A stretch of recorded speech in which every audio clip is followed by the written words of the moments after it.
Hi అండి, welcome back to my channel. Welcome back to one more daily vlog. ఈరోజు మార్నింగే బయట sound వస్తుంది. సో వెళ్ళి చూస్తే పొలంలో ట్రాక్టర్ అయితే దున్నుతున్నారు. సో చాలా బాగా అనిపించింది, అందుకే చిన్న షూట్ అయితే చూసి మీకు షేర్ చేస్తున్నా. అండ్ ఇంకా మార్నింగే ఈరోజు 2 days నుంచి వాషింగ్ మిషన్లో బట్టలు అయితే వేయలేదండి. సో మాకు సాల్ట్ వాటర్ అంటే ఫ్లోరైడ్ వాటర్ కదా, సో మొత్తం పైప్ అంటే మనకి వాషింగ్ మిషన్ దగ్గర వేసిన పైపు సాల్ట్తో స్ట్రక్ అయిపోయింది. సో కాబట్టి నేను మళ్ళీ వాటర్ అంతా సపరేట్గా వేయాల్సి వస్తుంది. సో అంతేనండి, ఇక్కడ ఫ్లోరైడ్ వాటర్ వల్ల హెయిర్ ఫాలు, సో స్కిన్ మొత్తం డల్గా అట్లాగా అనిపిస్తూ ఉంటుంది. బట్ మాకైతే అలవాటు అయిపోయింది కాబట్టి మేము ఇంకా అడ్జస్ట్ అయిపోతూ ఉంటాము. సో అందుకే మార్నింగ్ ఇక్కడ వాషింగ్కి బట్టలు అయితే వేసేస్తున్నాం. ఎన్ని పనులున్నా మార్నింగ్ బట్టలు అండ్ సింక్లో సామాన్లు అవి లేదు అంటే చాలా మటుకు పని అయితే తగ్గిపోయినట్లు అనిపిస్తుంది. సో సగం పని అయిపోయింది కదా అన్నట్లుగా అనిపిస్తుంది అనమాట. సో 2 days నుంచి వాషింగ్ మిషన్లో వేద్దామని అనుకుంటున్నాను.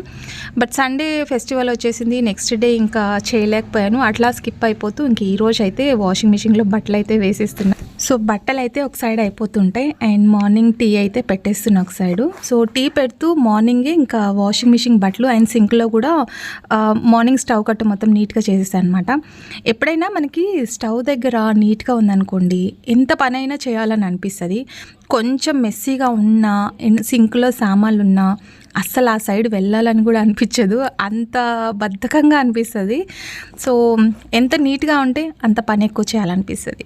కానీ ఆ నీట్ కూడా మనమే చేసుకోవాలండి. అది స్టవ్ నీట్గా అంటే వంట చేసిన తర్వాత ఒకసారి అయితే క్లీన్ చేస్తాను, ఇంకా పద్దస్తమాన అయితే చేయను.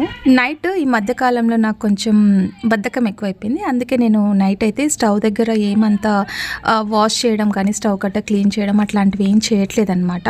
సో సమ్మర్ కదా, ఎక్కువ శాతం చపాతీ చేసిన, జొన్న రొట్టె చేసిన కిచెన్లో ఎక్కువ శాతం ఉండలేకపోతున్నాను అనమాట. అందుకే కొంచెం నైట్ టైం పని ఎక్కువ తగ్గించుకుంటున్నాను అనమాట, అంటే స్టవ్ దగ్గర పని. సో అదండి ఈరోజు ఏంటో మరి మార్నింగే కొంచెం యాక్టివ్గానే అనిపిస్తుంది. అందుకే ఈరోజు మార్నింగ్ కొంచెం హడావుడి పనులు అయితే చేసిన పల్లి చెక్కి అనమాట. సో దీనికి అంటే 2 boxes అయ్యాయి. 2 boxesలో ఒక బాక్స్ ఖాళీ అయిపోయింది. అండ్ జంతికలు కూడా వేస్తున్నానండి, ఎక్కువ చేయలేదు. సో అవి అయిపోయాయి అనమాట. ఏదో ఒక స్నాక్ ఐటమ్ ఇంట్లో వేసుకుంటూ ఉంటాను అనమాట, ఖాళీగా ఉన్నాను. అండ్ ఇప్పుడు 7:30 అయింది టైము. సో అందుకే ఇంక ఇప్పుడు ఏమైనా స్వీట్ చేద్దామంటే షీర్ కుర్మా చేయమన్నారు. దానికి కొంచెం హెవీ స్వీట్ అయితే పడుతుంది, అందుకే అది పెద్దగా ఇప్పుడు టైం కూడా లేదు. సో అందుకే ముందుగానే నానేసి పెట్టుకోవాలి డ్రై ఫ్రూట్స్ అన్ని. సో నా దగ్గర ఎండు ఖర్జూరం లేదు, అందువల్ల ఇప్పుడైతే అది స్కిప్ అయిపోయింది అనమాట. సో మార్నింగ్ బ్రేక్ఫాస్ట్ అయితే చేసేసా, బాబుకి అయితే పెట్టి పంపించేసా. వాడు మార్నింగే తినడు కాబట్టి 10 o'clockకి బ్రేక్ ఉంటుంది. ఒకటి ఎగ్ పెసరట్టు అయితే వేసి ఇచ్చాను అనమాట. సో నెక్స్ట్ ఇక్కడ బీరకాయ కర్రీ అయితే చేస్తున్నా, దానికోసం శనగపప్పు అయితే నానబెట్టేసా.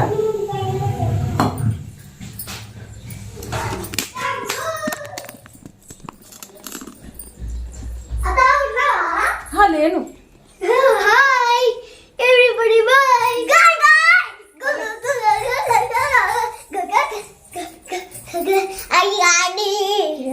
అమ్మ మీది దాది.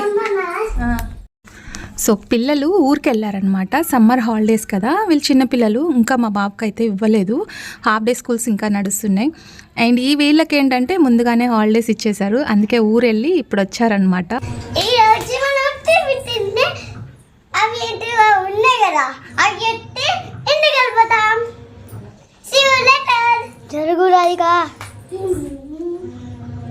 అంటే నేను వీడియో తీసుకుంటా,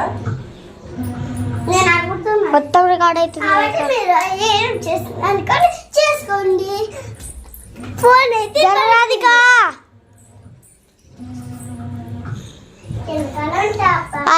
అత్త వెనకాల ఉండదు, నువ్వు కనిపిస్తున్నావు.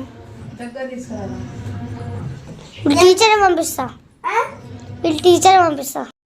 ఇదండి, పిల్లలు ఉన్నారనుకోండి, నాకు వీడియోకి వాళ్ళు షూట్ చేయడం కాదు, ఫస్ట్ నాకు అడ్డం వచ్చేస్తారనమాట. నేనైతే ఇక్కడ బీరకాయ కర్రీ చేద్దామని చెప్పేసి బీరకాయ తాలింపు కోసం రెడీ చేస్తున్నా. వీడిక్కడ డంబుల్స్తో ఎక్సర్సైజ్ చేస్తాడంట. ఈ హాలిడేస్ వస్తే పిల్లలు ఇంటి దగ్గర ఉంటారు, రచ్చ రచ్చ చేస్తూ ఉంటారు. మనం పెట్టిన చోట ఉండవు అనమాట. ఇల్లు బీకి పందిరేసేస్తుంటారు. దట్టు నేను ఆఫీస్కి వెళ్తానా, ఇంకా మా బాబు లేడు కాబట్టి ఇంకా సరిపోయింది. ఇంకా వాడు కూడా ఉన్నాడు అనుకోండి, ఇంకా ఎక్కువ అయిపోతుంది. సో ఇక్కడ మామ కోడళ్ళు, మామని చూడంగానే కోడలు దాక్కుంది, అది వాళ్ళ ఆట ఆడుతున్నారనమాట. సో అది వీళ్ళకి హాలిడే ఇస్తే ఇట్లా ఉంటుంది. సరే, ఇంకా బ్రేక్ఫాస్ట్ పాపం వాళ్ళకి ఆకలి వేస్తుందంటే ఈరోజు నేను అంటే నిన్న నైటే చేద్దామని చెప్పేసి పెసరట్టు చేసి పెట్టున్నా, మిక్సీ పట్టున్నా. కాకపోతే ఇంకా నైట్ రైస్ ఎక్కువ ఉండిపోయిందండి. ఈ మధ్య రైస్ మార్నింగ్ చేసినా కూడా ఈవినింగ్ వరకు అలాగే ఉండిపోతుంది. సో అందుకే ఇంకా అది మిక్సీ పట్టిన వెమ్మటే నేను ఫ్రిడ్జ్లో స్టోర్ చేసి పెట్టాను అనమాట. సో పొంగకుండా నెక్స్ట్ డేకి పులిసిపోతుందని చెప్పేసి ఇంకా దాంట్లోకి పెసరట్లోకి ఉప్మా వేసేటప్పుడు అంటే ఒక చిన్న గ్లాస్కి 4 గ్లాస్ వాటర్ వేసున్నా అండి. ఇది సన్న రవ్వ, కాకపోతే ఇది నేను చేసి వెమ్మటే మిక్సీలో వేసేసా, అయినా సరే కొంచెం గట్టిగా అయిపోయింది చూడండి. నేను చాలా లూజ్గా చేస్తున్నాను. పెసరట్టు మీద ఉప్మా కొంచెం జోరుగా ఉంటే బాగుంటుంది కదా అని చెప్పేసి, కానీ ఇక్కడ లిక్విడ్ టైప్ లేదు, కొంచెం గట్టిగా అయిపోయింది. So it's okay. పెసరట్టు మీద కొంచెం మంది తినే వాళ్ళు ఉంటారు, ఇంకా బుడ్డదైతే అసలు తిందు. దానికి ఎన్నున్నా సరే రైస్, దాల్, నెయ్యి ఈ 3 ఉంటే చాలు. ఇలాంటివన్నీ ఏం తిందండి పాపం. సో పిల్లల కోసం అయితే బ్రేక్ఫాస్ట్ రెడీ చేసి పెట్టేస్తున్నా, పెసరట్టు ఉప్మా. ఇంకా ఆనియన్స్, కొత్తిమీర అవన్నీ అంటే మార్నింగ్ టైం నాకు అస్సలు ఓపిక ఉండదు, ఇలాంటివన్నీ నాకు ఎక్కువ పెట్టకూడదు. సో పిల్లలకి ఒకరికి అయితే ఎగ్తో వేసిస్తున్నా దోశ. ఈ మధ్య ఎగ్ కూడా వేయాలంటే భయం వేస్తుందండి, ఎగ్ పిల్లలకి పెట్టాలన్నా కూడా భయం వేస్తుంది. సో అన్నీ కల్తీ అయిపోతున్నాయి, ఏది పిల్లలకి పెట్టాలా, ఏది హెల్తీ అనేది కూడా అర్థం అవ్వట్లేదు. స్ప్రౌట్స్ ఏమన్నా పెడితేనా వాళ్ళు రెగ్యులర్గా తినేవాళ్ళు కాదు. సో ఆ స్ప్రౌట్స్ మనమంటే మనకి హెల్త్ కాన్షియస్ కొంచెం ఎక్కువ కాబట్టి మనం తింటాం, కానీ పిల్లలు వినరు కదా. సో వాళ్ళ వేలో వాళ్ళు ఆలోచిస్తారు. మనం హెల్తీ ఫుడ్ అని చెప్పేసి మనం ఇస్తాము, కానీ వాళ్ళు తినరు, వాళ్ళ వేలో వాళ్ళు ఆలోచిస్తుంటారు అనమాట. ఎక్కువగా జంక్ ఫుడ్ తినడానికి ఇష్టపడుతూ ఉంటారు కదా పిల్లలు. సో అందుకే ఇంకా బయట ఏమి ఇప్పకుండా ఇంక ఇంట్లోనే ఎగ్ వేసి పెసరట్టు వేసిస్తాలే బాగా క్రిస్పీగా అని చెప్తే ఇంకా తిన్నారనమాట. సో మార్నింగ్ బ్రేక్ఫాస్ట్ అయిపోతేనే ఆఫ్టర్నూన్ లంచ్కి ఇదంతా నేను ఫ్రెష్ అప్ అయి చేస్తే మళ్ళీ స్వెట్ వచ్చేస్తుందండి. అందుకే నేను ఇంకా వంట చేసిన తర్వాత ఇంకా ఫ్రెష్ అప్ అవ్వడం బెస్ట్ కదా అని చెప్పేసి ఇంకా నేను ఫస్ట్ వంట పని అయితే చేస్తున్నా. అసలు లిటరల్లీ తెలుసా, మార్నింగ్ టైము అస్సలు ఉండలేము. అండ్ మార్నింగ్ కాదు, అసలు మామూలుగానే సమ్మర్లో కిచెన్లో ఎక్కువ శాతం ఉండలేము. అండ్ పిల్లలకైతే ఇక్కడ వీడియో కోడలు తీస్తుంది కాబట్టి ఇక్కడ కింద పైన అన్నీ పడేస్తుంది అనమాట. సో అందుకే ఇంకా నేను తీసేసుకున్నా. నెక్స్ట్ ఇక్కడ నేను బీరకాయ కర్రీ తాలింపు అయితే చేస్తున్నా. ఇంకా యాజ్ యూజువల్ మీకు తెలిసిందే కదండి, బీరకాయ తాలింపు పాలేసి చేస్తున్నా అనమాట. పిల్లలకి పాలేసి చేస్తే కొంచెం ఇష్టంగా తింటారు. సో అందుకే ఇంకా దీంతో పాటు కర్రీ మా వారికి నచ్చదు కాబట్టి దోసకాయ పప్పు కూడా ప్రిపేర్ చేస్తున్నా. సో అందుకే ఫస్ట్ పప్పు వేసేసి ఇక్కడ బీరకాయ తాలింపు, అండ్ దీంట్లో కొంచెం పచ్చిశనగపప్పు మార్నింగే నానబెట్టి పెట్టేసా. సో అది వేసేసి ఇంకా టమాటాలు, పాలేసి మనం ఇంట్లో రెడీ చేసుకున్న ధనియా పౌడర్, కొబ్బరి, ఇంకా అన్ని గరం మసాలాలు అన్నీ వేసేసి దీంట్లో మగ్గిచ్చేస్తే ఇంకా వాటర్ ఏమి యాడ్ చేయొద్దండి. ఎట్లాగా ఇంకా దీంట్లో బీరకాయలో వాటర్ కంటెంట్ ఉంటుంది. సో ఇలాగ మనం పాలు వేస్తుంటాం కాబట్టి కొంచెం ఎగురులాగా కదా, మరి గ్రేవీ లాగా అయితే బాగుండదు.